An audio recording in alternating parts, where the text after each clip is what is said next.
Alien series from beginning to end in detail. Ben 10 Ultimate Alien is the third installment of the Ben 10 franchise, following Ben 10 Classic and Ben 10 Alien Force. The story continues just a few months after the events of Ben 10 Alien Force, so without further ado, let's jump right in.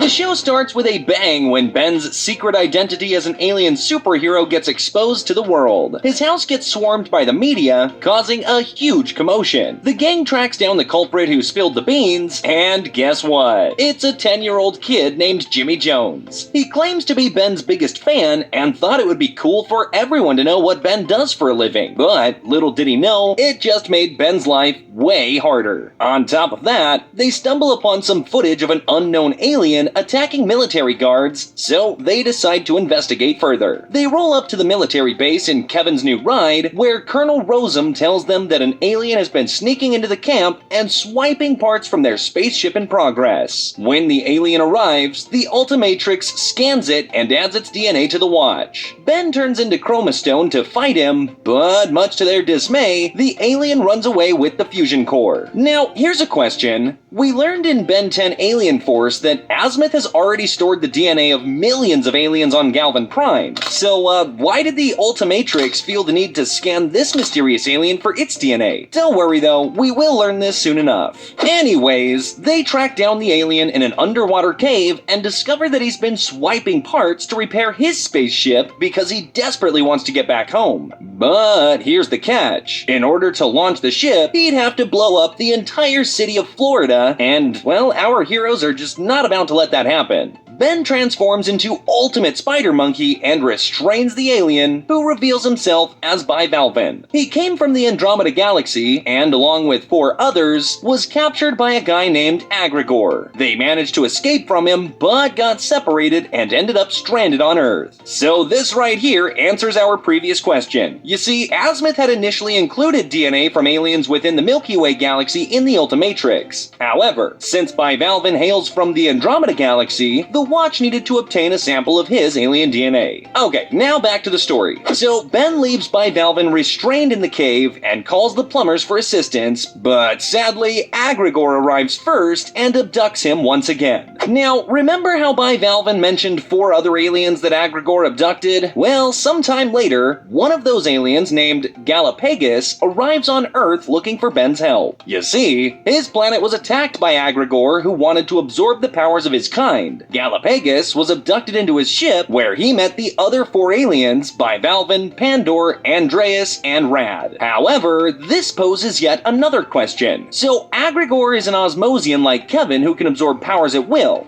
Why did he feel the need to abduct 5 different aliens when he could simply absorb them on the spot? Well, you see, Osmosians can only attain 10% of the total power when they absorb a creature. However, Agregor has found a way to fully absorb all of their powers. These 5 aliens are super strong. In fact, absorbing the powers of all 5 at the same time would make Agregor the strongest being in the entire galaxy, which is exactly why he brought them onto his ship. However, they managed to escape and crash-landed on Earth. They decided to split up to find help, but we already know how that's going so far. Ben scans Galapagus and sends him home with the plumbers, but little did he know, the plumber was Agregor in disguise. So, 2 down and 3 more to go. Pandor is trapped in this super tough metal armor that contains his powers and keeps his dangerous radiation in check. So desperate to get out, he offers a hefty sum of money to anyone who can crack open his suit. And guess who shows up? Why, it's Kevin! This guy never misses a chance to make a quick buck. However, Kevin refuses to open the suit when his plumber badge detects strong radiation coming from inside. But later, Kevin falls for a trick and accidentally opens the suit, and out pops this glowing, red, lava-like figure, which gets stronger by absorbing energy. Turns out that Pandor is crazy powerful, and the gang realizes they'll need to outsmart him in order to get him back into the suit. tooth. Eventually, they succeed in locking him back up and keeping him restrained. Things start looking all under control, and then 2 plumbers arrive to send Pandor back to his home planet. But just as you'd expect, their ship gets attacked by Agrigor, who now has 3 out of the 5 aliens in his possession. Wow, things just got a whole lot more intense. But on a side note, Ben has scanned all 3 of the aliens he's met so far, and he even transforms into Water Hazard, which is the species of bivalve.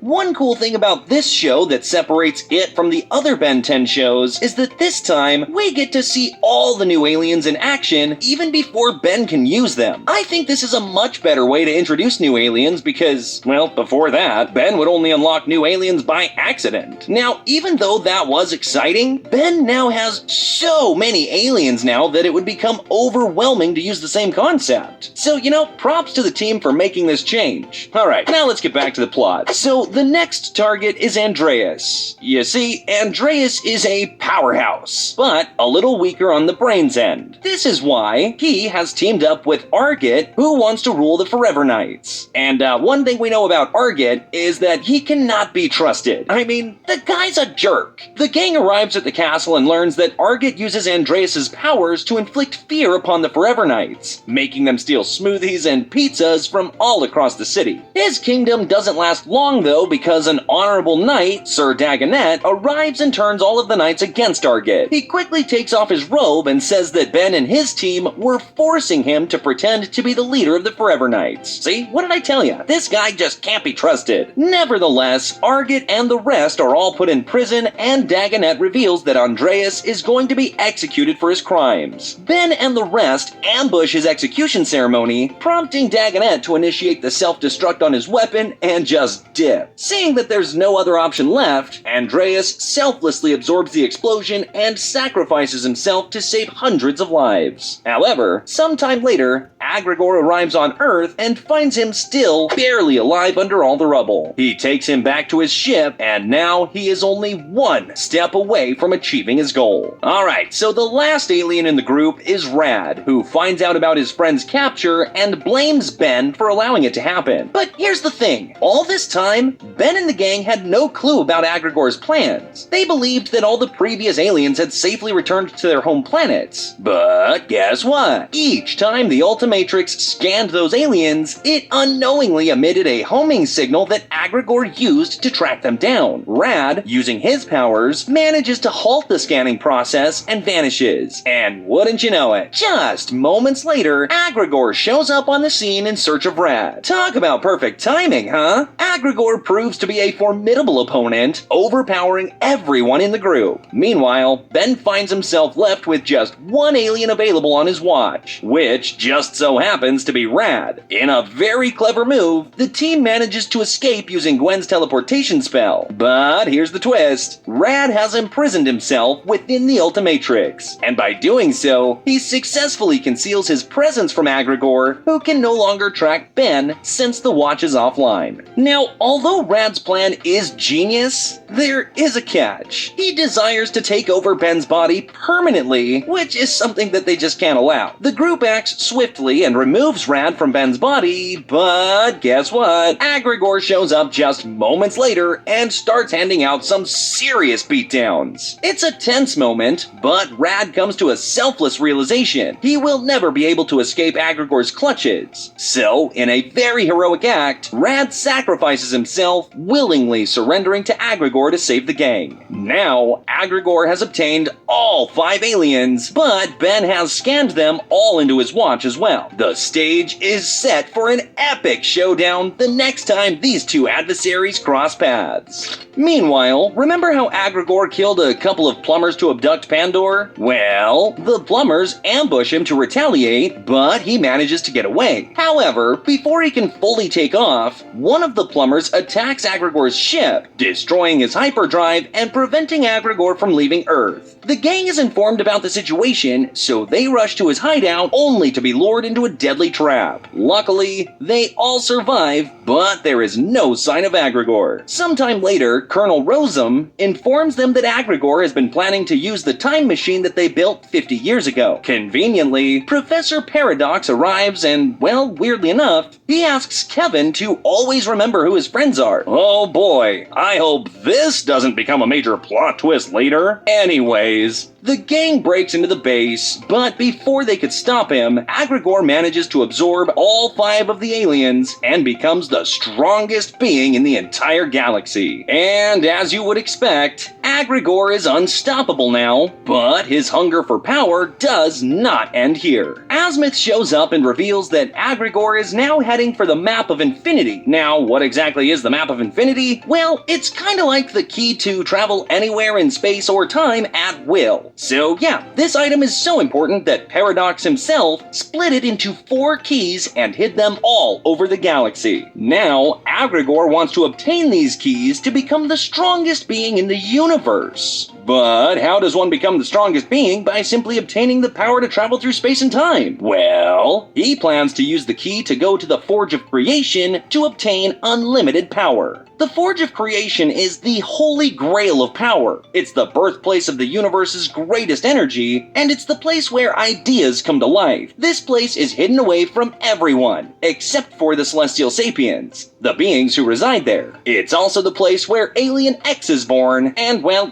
that kinda just explains it. So the gang now has to stop Agregor from obtaining at least one of these keys. Sounds easy.